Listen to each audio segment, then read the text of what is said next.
Welcome to this behind-the-scenes short documentary for the show Airplay, brought to you from New York City, the apartment of Seth Bloom and Christina Gelsone of the Acrobuffos. For the last 15 years, their career as clowns has taken them to many places around the world. The red pins on this map are everywhere they've performed together. Their specialty is silent comedy. With no words, they make laughter in every language, in circuses, in theaters, and on streets around the world. So here to tell you all about Airplay and how they got started are Christina and Seth.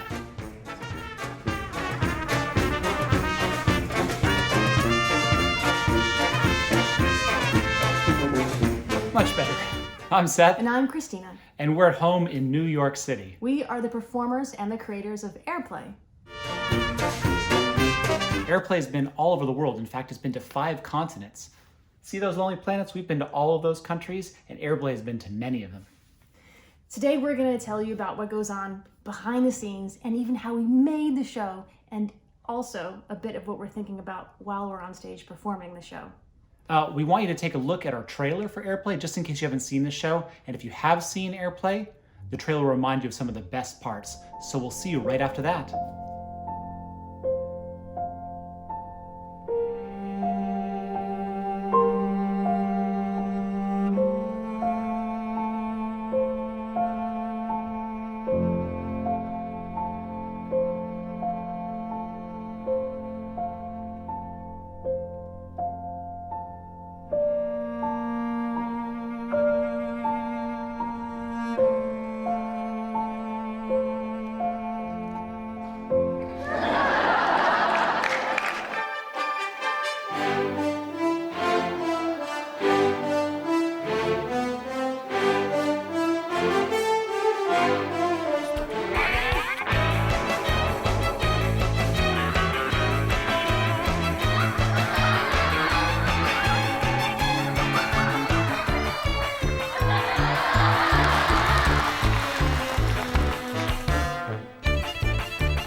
Oh, we're back.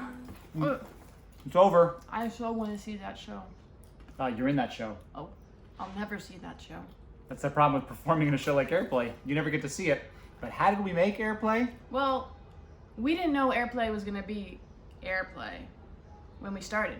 We were working with an air sculptor named Daniel Wurtzel from Brooklyn. Wait a minute. I think you're getting ahead of yourself. Way ahead of it. Okay, first, let's tell him who we are. Well, I'm Seth. I'm Christina. And our company is Acrobuffos. Acrobatic bouffons. You'll understand that better. Maybe we should give them a tour of the mystery room. The mystery room? Yeah, where we keep all of our props. Do you want to see the mystery room? Let's do it. Come on, Christina, All right, let's all go. right. Oh, as we're going there, I'm going to show you our spectacular wall calendar. These are all the places we started at. January, we were in Vietnam, and then Australia, and then Sri Lanka, and then we came home, and now we're with you. Okay, mystery room, mystery room. Welcome. This is kind of everything. So, I had 2 shelves of Afghanistan books. Seth and I met in Afghanistan. Why were we in Afghanistan? Well, I was doing a circus project. I wasn't there because of the military, and Christina was performing in refugee camps. It's kind of strange 2 clowns meet in Afghanistan. Seth was there probably every year for 7 years, and I was there 5 or 6 times. Then we started performing together, and we made our first show.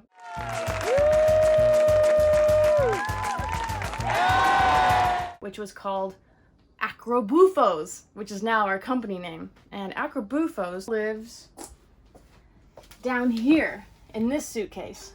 We performed this all over the world, on streets, at festivals, and then ultimately in the circus. And it was fantastic. Oh, when people are surrounding you and you have laughs coming from every side. Oh my goodness. I really missed that show, but now I'm getting a little older and it's difficult to bounce on my butt every time.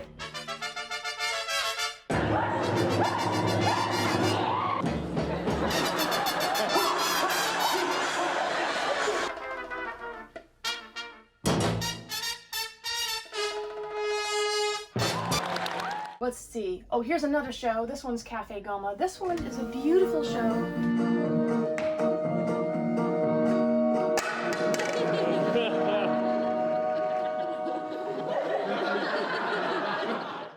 But that was cool. Seth made all the masks for that. And then this little suitcase has been on every continent in the world. That is our spectacular water bombs, where we get two guys to throw water balloons at each other. One suitcase, one backpack, we can entertain 1,000 people. It's incredible. 1, 2, 3,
Suitcase creates so much laughter. And then up here, this is costumes for airplay. It comes all over the world with us. And then this is balloons for airplay. This comes all over the world with us. The amazing thing about all these shows is that we do them without words, which means we can travel all over the world. The cool part is that they all fit in suitcases, but when it came to airplay, we ended up having 3 pallets of equipment. We have 2 sets because there are 2 kinds of electricity all over the world. They all get stored in our basement. That's 1 ton of equipment. And this is where we fit. We both share one tiny suitcase for our own clothes.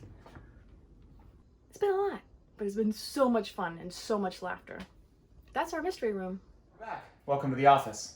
So, Christina, I knew we wanted to make a show for theaters in about 2010 and started searching around for ideas. And we ended up meeting this sculptor, Daniel Wurtzel. You can see his work right here. Pas de deux. He's actually a kinetic sculptor. We like to call him an air sculptor.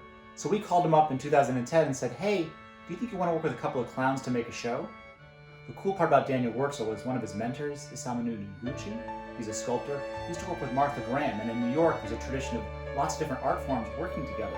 So Daniel was really open to the idea. But a show like Airplay, because you have to invent everything, just doesn't come about quickly. But what I remember is I called you and said, hey, we're clowns, we'd like to work with you. And you were like, clowns? Is that right? That might be right, clowns. I was like, I didn't know what to make of it. I was like, okay, I'm willing, I'm open.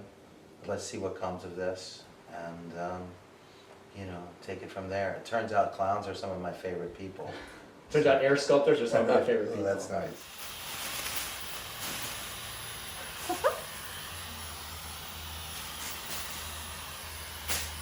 We want to tell you about how we created one of the acts in our show, Kites, and how that went from a very small idea to a giant, big idea that goes out over the audience. And we took about 4 years, I think, to develop this idea. When we started, we wanted to have an act that had us going out and over into the audience. And I knew that if we were going to play in big theaters, I wanted the people who were up in the mezzanine to feel like they were right there in the show and could touch it.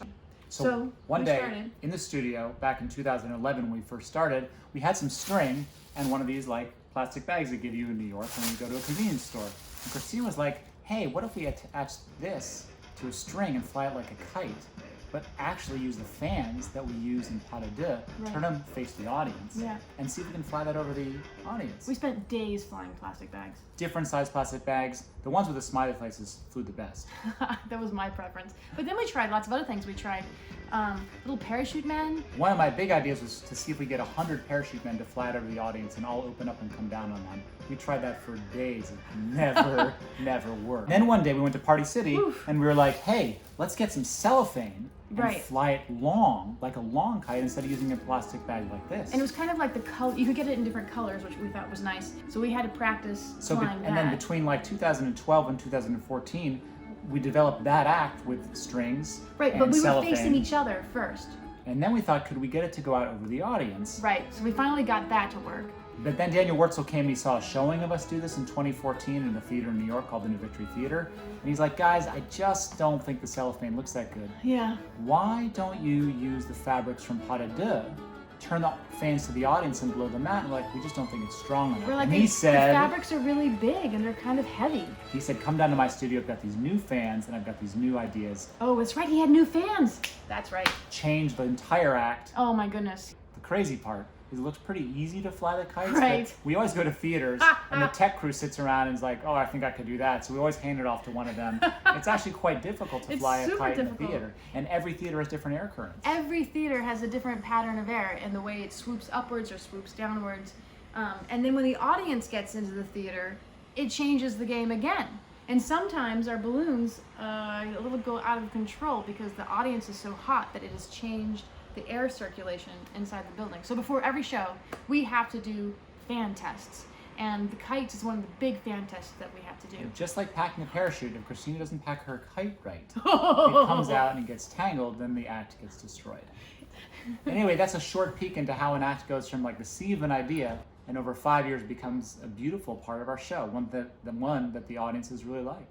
You know, I find that my work sits at an intersection of dance and theater and circus and art and, you know, so many other special events. Right. That it's been sort of an amazing thing. One of the things that we got so excited about seeing your work with air was that we come from a circus background, and we're like, hey, we want to make a show that involves a lot of things in the circus, but we're not trapeze artists. We don't fly in the air. Right. And we wanted to create the poetry in a show that an aerialist does, someone flying on a trapeze, hanging off a silk, juggling, basically defying gravity, and combine it traditionally with clowning, because we're clowns. Right. And we thought your work would be a perfect combination. So we always say that in airplane now there's a secret circus if you know what to look for. There's juggling, there's aerials, it's mostly done by materials as opposed to people. So I feel lucky that we got to really play with your concept in its purity, the same way you do as a sculptor, like what's the very base of the element, because I wasn't tied to a plot, or I wasn't tied to someone else's perspective and they just need your thing as a special effect. It was like the whole show, Right. the whole thing was how your work plays with humans. We want to take you deep into one of the acts in the show. We call it White Fabric, or it's nicknamed Moby, after the great white whale, and explain the combination of our work with Daniel Wurtzel. It's the culmination of the show, and it probably best essentializes what airplay is. This act is primarily mine, especially at the beginning, and every time before I open this suitcase, I am making a big hope that it flies today. Oh, I'm so terrified. Here we go. The fans come on. I wait for it to be able to pick up the weight of the fabric, and then I launch it. I'm sitting on the suitcase, watching Christina, and watching her try to untangle this. When we were in rehearsals for this act, it took her 7 minutes at the beginning to get this untangled. Now she can do it in about 30 seconds to 45 seconds, and if she doesn't do it, it eats her. Oh, it's a ripe mess. I think we filmed this in Melbourne. We had a lot of difficulty with the air swirling. Oof, looks like I'm gonna get it. Oh my god, this act terrifies me. Here we go, I'm looking for the two corners. I need to grab two consecutive corners. I see that she's got it, and now I see that she's having a little bit of trouble. The fabric's gotten twisted. She's gonna save it. And... Okay, Seth, okay. she saves it. Oh, here we go. Seth takes those two corners from me, and now, almost blind, I have to grab the next two corners. I get one! and not the other. What's going to happen here? Our mind is racing. We are working at the top of our juggling skills, and the audience has no idea. For them, it's beautiful to get to watch. Now we're thinking we've got all four corners. How can we get that centered and then come down upon us at the end of the music so the music and the fabric end on top of us at the same time?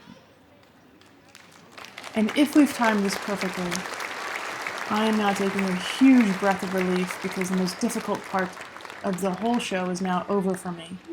The next part is difficult as well, but is a lot more fun. Here we have the back sets of fans on so the fabric blows out towards the audience. Our original idea, just as in with kites, was to have this white fabric go all the way out over the audience. But to do that, we had to put 22 fans across the front of the stage. Then you couldn't see us. So now the fabric hangs there beautifully, and people tell us to see all sorts of things in it. Whales, turtles, octopus. Yeah, it's magical the way the human mind puts emotion into what's purely physics, really. Oh, we are watching each other like a hawk right now. We have to make sure we time this so that we turn exactly when the weight is at the height. This turn can put an awful twist into our fabric, and we have to be careful about where the ends eventually fall. One other part about this act is that fabric goes up at almost 45 feet. It's 10 meters by 10 meters. So we have to hang our lights at about 40 to 45 feet in the air. And to do that, we had to invent a whole new way of focusing lights. Some theaters are just too short. Yeah, we can only perform this in very large theaters. There we go. We catch our last two corners. And now, I finally breathe a sigh of relief too. Except his most difficult part is just about to arrive. Here he is trying to get his corners perfectly placed in his hands. Here we run around in a circle, and I just think about this being on a playground like a kid, having fun with one of my best friends. And then just like a kid, I decide to make it harder. We're trying to get the most breath of air underneath that we can, and then I let go of my two ends. And I try to keep the fabric centered in the column with air so I can let go of my other hand and just hold it with one so the fabric goes as high as possible. And then I love that part, Seth. we can collapse the whole piece of fabric right back into the suitcase. This is a perfect act. It comes out of the suitcase, it goes back into the suitcase. It's a beautiful melding of Daniel's work and our work. Oh, it's so hard to get the fabric back in there.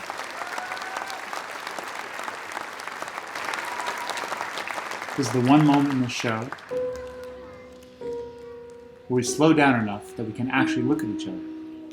We are watching each other like hawks. We are very much aware of each other throughout the entire show, but this is the first time we look into each other's eyes.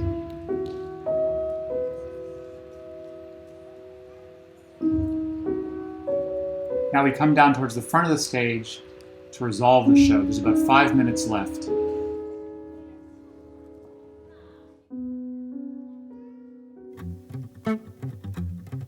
We're almost at the end. Thanks for watching. Thanks for listening. If you want to find out more about us and our company Acrobuffos, you can easily find us at acrobuffos.com. And if you want to check us out on Facebook or on Instagram, we post there. If you want to write to us, you're more than welcome. You can send it by mail or email. Or even a carrier pigeon. If you have any other questions, please do send us an email. We'll be happy to get back to you and tell you anything else you want to know about us. Thanks for staying with us, and have a great day. See you in the theater someday.